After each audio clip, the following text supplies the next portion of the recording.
Bonjour et bienvenue, c'est Darius de Décastronomie, la chaîne de l'astronomie pratique où on parle de la pratique de l'astronomie. Il y a quelques mois est sorti le premier épisode d'introduction aux caméras astronomiques. Et aujourd'hui, il est grand temps de parler de l'élément essentiel de ces caméras, à savoir les capteurs. Et donc évidemment, comment bien les choisir en fonction de l'usage ou du domaine d'application. Puisqu'on comprend très bien qu'une caméra telle que celle-là n'aura pas du tout la même utilité qu'une petite caméra comme ça. Mais tout ça, on voit juste après le générique. C'est parti.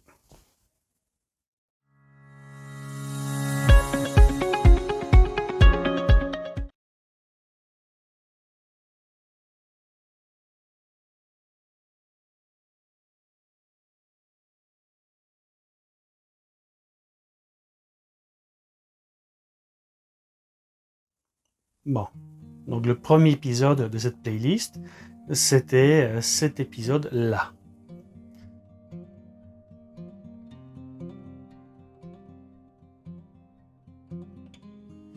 Et vous trouverez le lien pour visionner cet épisode au-dessus. Donc si vous ne l'avez pas vu, n'hésitez pas à le visionner. Et si vous l'avez vu, n'hésitez pas à le revoir. Donc, dans cet épisode, on avait parlé de tout un tas de choses qui concernent les caméras. Et on avait abordé les différents usages pour lesquels elles étaient prévues. Donc, si vous regardez sur certains sites marchands, on trouve typiquement 4 types d'usages. Donc c'est All Sky et Meteor. Par exemple, ce genre de caméra avec un objectif sont parfaitement adaptés pour ce genre d'utilisation. Après, on a des caméras qui sont plus dédiées à l'autoguidage, que celle-là. Ensuite, on trouve des caméras pour l'imagerie lunaire et planétaire. Et une dernière catégorie, ça concerne les caméras pour le ciel profond. Alors celle-là, elle est à la fois bonne, on va dire, en imagerie planétaire que en ciel profond. Et donc évidemment, ce que vous allez rechercher dans les caméras, quand vous allez commencer l'astrophotographie, c'est évidemment d'avoir une caméra polyvalente qui fait tout à la fois. C'est par exemple typiquement le cas de cette caméra-là qui couvre les 4 domaines d'application. Mais c'est pas aussi simple que ça, car le capteur qu'elle contient forcément a des limitations, et tout comme une voiture peut pas être aussi bonne en tout terrain que sur une piste de circuit de Formule 1, et il en est de même pour nos caméras et les capteurs qu'il y a dedans.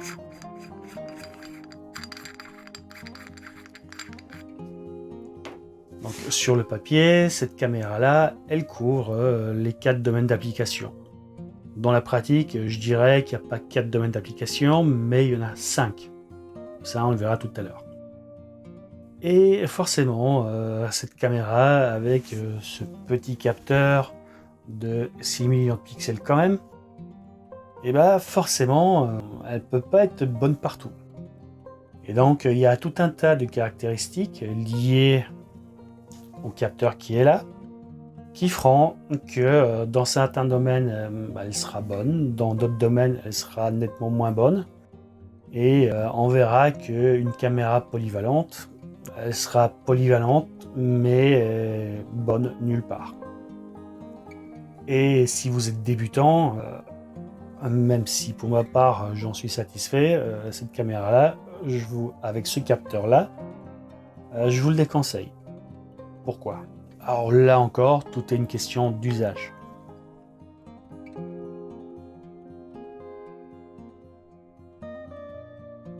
Bon. Donc, quand on regarde ces deux caméras, la première chose qu'on note immédiatement, c'est que de toute évidence, c'est pas du tout le même capteur. Pour cause, là on a un capteur de 2 mégapixels et là on a un capteur de 20 mégapixels. Donc celle-là, elle a une résolution 10 fois meilleure. Mais avant de parler de résolution, on va déjà parler de la technologie de ces puces. Il en existe deux. Donc on a les caméras CCD et les caméras CMOS. Donc là, ces trois caméras, ce sont des caméras avec des capteurs de technologie CMOS. Et si aujourd'hui vous devriez acheter une caméra, il faudrait partir sur cette technologie-là. Alors l'astrophotographie a commencé avec les capteurs CCD qui ont tout un tas d'avantages que les caméras CMOS n'ont pas. Mais au jour d'aujourd'hui, les caméras CMOS, on les retrouve partout, dans les appareils photo, dans les téléphones, dans les caméscopes, et dans les webcams, et ainsi de suite. Et du coup, la technologie CMOS est largement devenue plus courante. Bon, donc la technologie CCD n'est pas morte pour autant, mais si vous voulez vous lancer dans l'astrophotographie, aujourd'hui, il est beaucoup plus raisonnable de partir sur des capteurs CMOS parce que leurs performances sont aujourd'hui excellentes et les caméras CCD sont devenues un petit peu élitistes. Donc, des constructeurs tels que Sbig les utilisent encore de nos jours, ce genre de capteurs, mais comme ils en vendent très peu, les coûts sont pas du tout abordables. Et au niveau des caméras CMOS, donc de ces caméras-là, il existe, on va dire, deux technologies. Donc il y a les caméras CMOS ordinaires et celles qui sont, on va dire, avec des capteurs rétroéclairés. Donc c'est la technologie BSI, Backside Illumination. Et c'est le cas de cette caméra-là. Et donc cette nouvelle génération de puces CMOS est beaucoup plus performante. Autre chose, chez bon nombre de constructeurs de caméras, tels que ZWO, tels que QHY ou Altair, souvent dans le nom de la caméra, on trouve une série de chiffres, et ces chiffres ont un lien direct avec la puce utilisée pour capter la lumière. Donc là, c'est une ASI 183 MC Pro. Que ASI, c'est la gamme de caméras de ZWO. Et le 183, c'est parce que donc dedans, le capteur ici, c'est un capteur IMX 183 de Sony. Et puis donc le MC, donc le C c'est pour dire que c'est couleur, et Pro, c'est juste pour dire qu'elle est refroidie. Si on prend une caméra chez Altair avec le numéro 183 dans le nom, elle aura exactement la même puce. Alors ça ne veut pas dire qu'elle aura exactement les mêmes performances que cette caméra ZWO, parce que donc le capteur de l'image c'est une chose, l'électronique qu'il y a derrière c'en est une autre. Mais ça, on aura l'occasion d'y venir. Mais grosso modo, à capteur égal, on peut s'attendre à des performances plus ou moins similaires. Donc voilà ce qu'on pouvait déjà dire sur le premier paramètre qui est le type de capteur.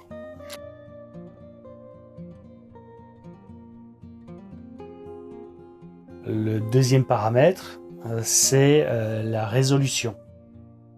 Alors la résolution, elle est définie par le nombre de pixels qu'on a sur une ligne multiplié par celle de la hauteur.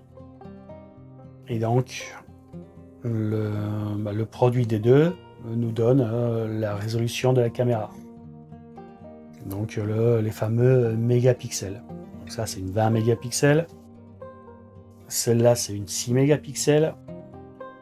Et cette toute petite c'est 2 mégapixels.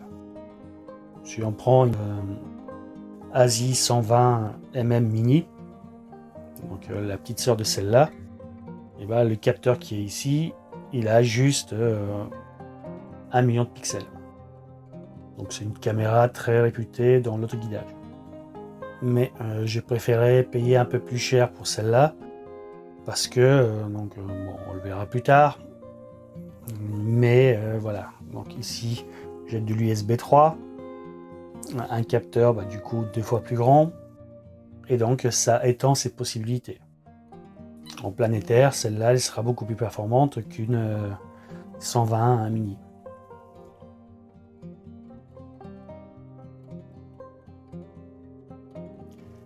Alors la troisième chose, c'est évidemment la taille des pixels.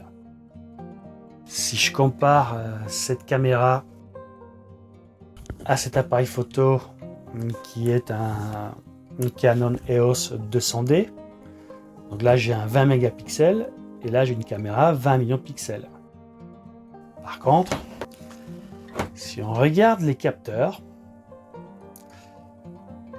voilà, on voit bien que le capteur de ce EOS 200D, bien qu'il a la même résolution que celui-là, cette caméra, on voit quand même que le capteur est beaucoup plus imposant,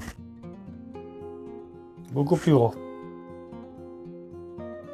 Et si on compare cet appareil photo, donc ce réflexe, à cet appareil photo là, donc un hybride de chez Sony, le fameux Sony A7S.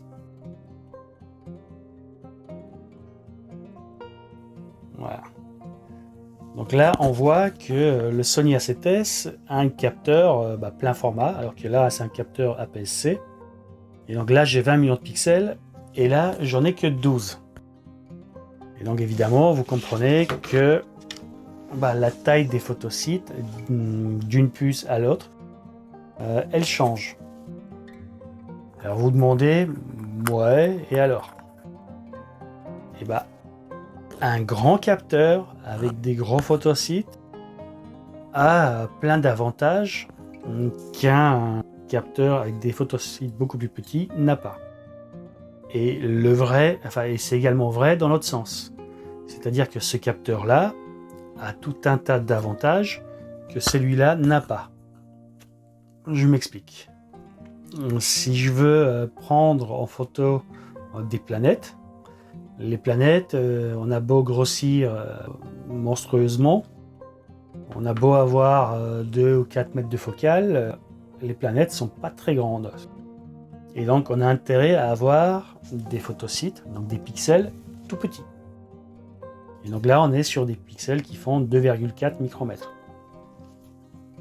Là sur ce Sony A7S, j'ai un capteur plein format, presque 24 par 36 mm.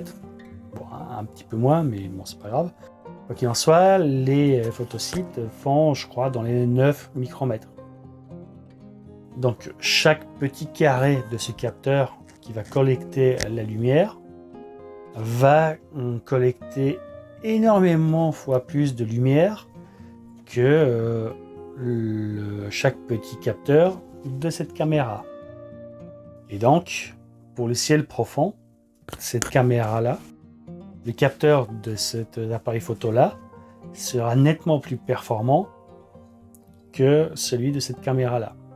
Alors, c'est pas aussi simple puisque la génération et l'électronique qu'il y a derrière joue aussi, mais il n'empêche que des gros pixels, c'est ce qu'il y a de mieux pour le ciel profond. Parce qu'on va capter plus de lumière et parce qu'on sera beaucoup plus tolérant, par exemple, à une mise au point plus ou moins approximative. Parce que voilà, même si vous faites une mise au point aux petits oignons, au cours de la nuit, la température chute.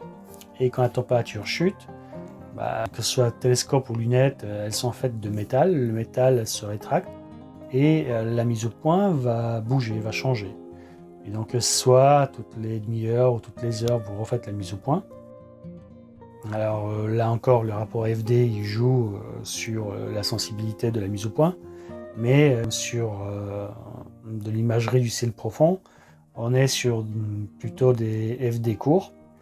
Et là, on est très sensible à la mise au point. En fait, il faut 3 fois rien pour que l'image devienne floue.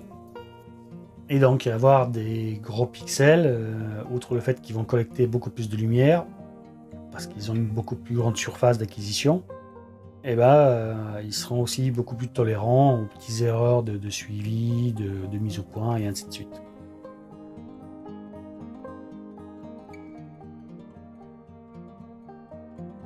Et donc, la résolution et la taille des photosites ou la taille des pixels nous amène tout naturellement vers le 4e paramètre que vous avez déjà vu, à savoir la taille du capteur. Alors la taille du capteur, ça aussi ça joue, puisque bon nombre d'instruments sont faits pour pouvoir recevoir des appareils photo, mais tous ne sont pas faits pour accueillir tous les appareils photo et tous les capteurs. En fait, la plupart des instruments sont capables de fournir une image plane jusqu'à une certaine taille de puce de capteur. Donc pour le format APS-C, ce format-là, voilà, n'importe quel instrument astronomique permet de faire une image propre de la taille de ce capteur. Par contre, des instruments qui sont capables de fournir une image nette sur un plomb aussi grand qu'un appareil photo avec un capteur APS, enfin plein format, là clairement tous les instruments ne sont pas capables de le faire. Et d'ailleurs que ce soit les lunettes ou les télescopes, ils ont tous un défaut en commun, qu'on appelle le coma.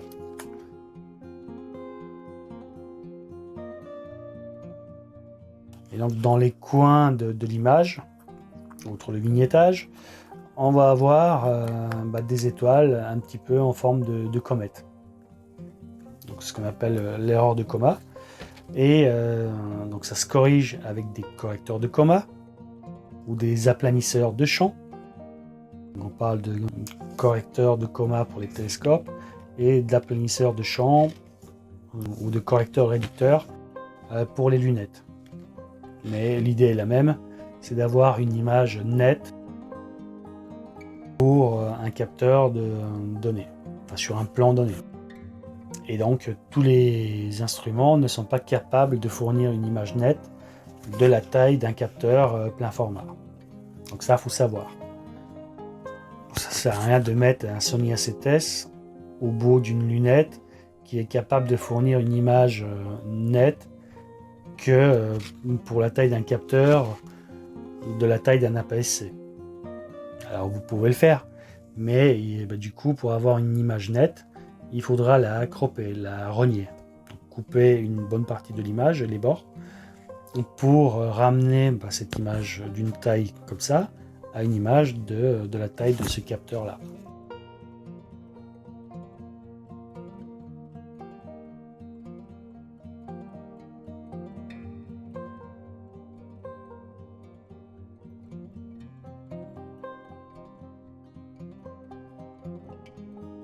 Après, si je compare cette caméra là avec ces deux là, au niveau de la puce, il y a encore une différence. Cette caméra, elle est équipée d'un capteur couleur, et ces deux caméras là, elles sont équipées de capteurs monochrome.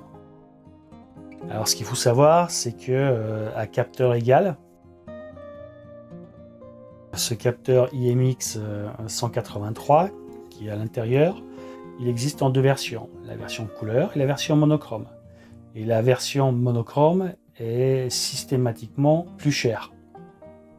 Alors ça peut paraître paradoxal, car un capteur monochrome est beaucoup plus simple, puisque donc cette caméra avec un capteur couleur est en fait faite de deux éléments, le capteur monochrome, et devant ce capteur monochrome, on met ce qu'on appelle une matrice de Bayer, qui est une espèce de grille de filtre avec des petits points rouge, vert et bleu.